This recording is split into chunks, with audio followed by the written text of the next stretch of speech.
what was explained was that the embedded media within the US government authorities ran by the rights of the American public to have information. So there was it wasn't seen at all as being negative. So we've got two cultures in the amount of information that's disclosed, and the American has a very strong constitution about that. Okay, Dr. Leavesley, stay there, because we've been talking about the forensic evidence. Let's talk a little bit about the motivation, the ideology perhaps that influenced the bomber. Now we know that the suspected bomber, Salman Abedi, was born in Manchester to Libyan parents. There are many Libyans in Manchester. In the wake of the attack, our reporter Mandine Rana has been hearing from some of them. In the suburbs of Didsbury and nearby Rochelle, nobody seems to have known Salman Abedi, and the Libyan community are keen to explain that his actions certainly didn't represent them. We are deeply shocked, like anybody else, and we just extend our condolences to the people who lost their loved ones. Who would go out there and hurt kids? And we just condemn in strong terms all what has happened. It is and will never be in my name. If you are a Muslim so you should leave this country. Even yesterday when I go with my kids to garden, I'm scaring. I'm shy to say I'm Libyan. Not Libyan people like him, no. Do you worry that people here in Manchester will now think that the Libyan community, will look on it differently? I feel like a shame on the whole Libyan community, yes. There's a very big shame. I was incredibly shocked that the guy was Libyan, and it made me sad and sick to my stomach. This young Libyan says he's lived in Manchester all his life. He asked not to be named because he feared the reaction from within the community, but he says he knew the bomber, Salman Abedi. I've seen him a few times in the gym, and he used to be in and around the Woolley Range, Old Trafford area, so all Libyans here are aware of each other. We're like a closer community. What was he like? I know it may come as a shock to most, but to me as a person, he was incredibly polite. I mean, I didn't see this coming. I know people always say this of we never saw it coming, we never knew it was them, we never suspected them, but this is genuinely how everybody felt. He wasn't a type of kid that stood out in any way. He wasn't aggressive, he was never violent in any way, he never showed those tendencies. For example, the last time I met this individual was about 4 weeks ago, and he didn't seem that he had anything in his mind. He was calm. I was asking him when he was going to come back to the gym, and he was like, I'm going to come back soon, and I feel like I should, and blah blah blah. I think he was incredibly brainwashed or made to feel desensitized towards the suffering of the people he was going to carry the attacks against. He just maybe got into the mindset of seeing, the British public as an enemy just because he has grievances towards the British establishment in a sense, or because of their foreign policy. Do you think he was angry about foreign policy? In my personal view, what radicalizes children, straight up, always, without a doubt, always foreign policy, because that's how it starts. Even if it takes, for example, a religious stance at the end, I think the beginning is always a questioning of foreign policy. And I think the reason why people don't want to address these issues is because I think it forces the British establishment as a whole, and maybe even the British people, to take a more moral approach towards what's going on abroad, you know what I mean? Because then I think it forces everybody to ask the moral question: what are we doing in Iraq? What are we doing in Afghanistan? What have we done in Libya? Because, pre-war in Libya, everybody wanted to gather the forces in the coalition to go and, free Libya from this dictator. But then, what happened when the dictator died? It was a power vacuum. You left it to extremists.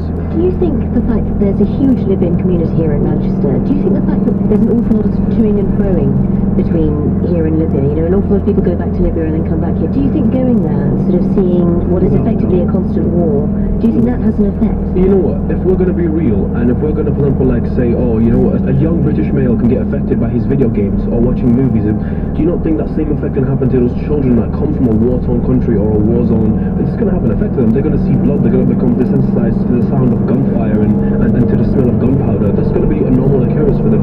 I'll give you a perfect example. He's Libyan, for example, yeah, and then when he comes back from Libya and he sees his cousins dying, he sees that there's inflation rate in the country, there's people can hardly afford to eat, he's going to ask the question: who made the first steps in order to turn Libya into the situation that it's in? Who brought the extremists to Libya? Who backed these extremists? Who funded them? Who gave them money? He's going to ask these questions, and when he asks these questions, there's going to be a question of foreign policy.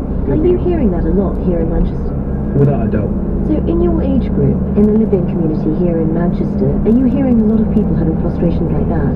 I mean, do you think it is fueling some extremism? With all due respect, you'd have to be stupid to not realise that, you know, certain foreign policies are fueling extremism. You have to be either living under a rock or just in complete and utter denial or just delusional in a sense. And I genuinely feel it's because Libya was left a mess. And I feel like when young kids from England go back to Libya, when you have a country that's constantly being run by extremists, let's just be honest, that's being run by extremists, what do you think is going to be the outcome? I think the world shouldn't neglect Libya. In the future, Libya will turn into the Afghanistan of the Middle East. It will be the new hotbed of, it is actually the new hotbed of extremism right now, and it's getting worse. A young man in Manchester who knew Salman Abedi there. Let's go back to Dr. Sally Leavesey. Dr. Leavesey, your reaction to some of what you heard there? Libya has long had very effective military-style terrorist training grounds, which have sent to Tunisia and here and elsewhere effective fighters, which we're now seeing.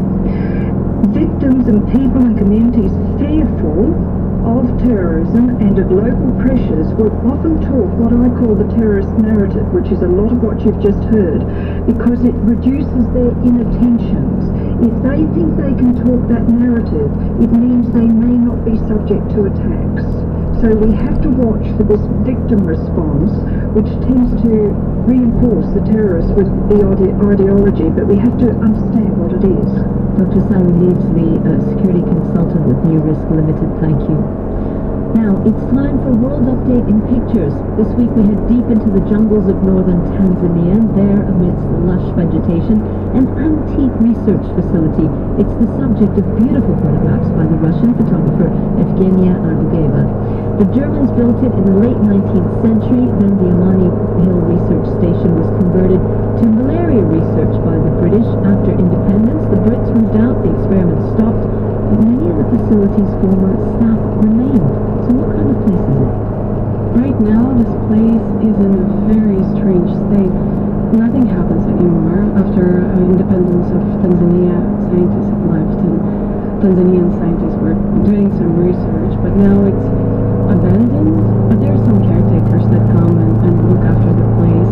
There is this colony of white mice that are still grown by one of the caretakers, although for years now there's no experiments going on, but he's so dedicated to what he's been doing for years that now every day he comes and takes care of mice. So for me, this place is kind of full of memories and nostalgia, and it's so thick you almost can feel it in the air.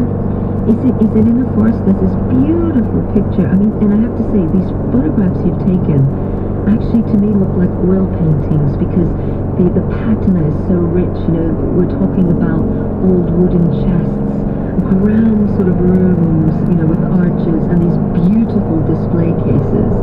But where is the research facility? Because one of the photographs shows one of the caretakers in a kind of vast, overgrown forest. When you enter Amani, you drive through this little road that is in the middle of the forest, and then you drive up the mountain, and that's on the hilltop of one of those Sambara mountains is Amani Station. So it was built by British there because they wanted to avoid the warm climate of Tanzania, and this place is very special. It has its own unique ecosystem. The forest is just so lush and wild. And the caretaker, I mean, this is the other absolutely lovely, lovely picture. And again, it just looks like an oil portrait. I'm guessing this is John Mganga, one of the main caretakers. And in this photograph, he's wearing this ivory-colored shirt, and he's got his head on his arms.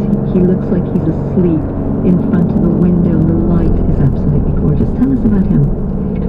John Ganga was an assistant to a British scientist.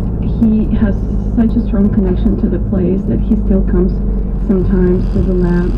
He converses with his friends who are guards of the place, and on this picture he's actually wearing a lab coat, and he is in fact asleep because the time in the lab is so long, and it's almost like you don't feel the existence of time because nothing happens.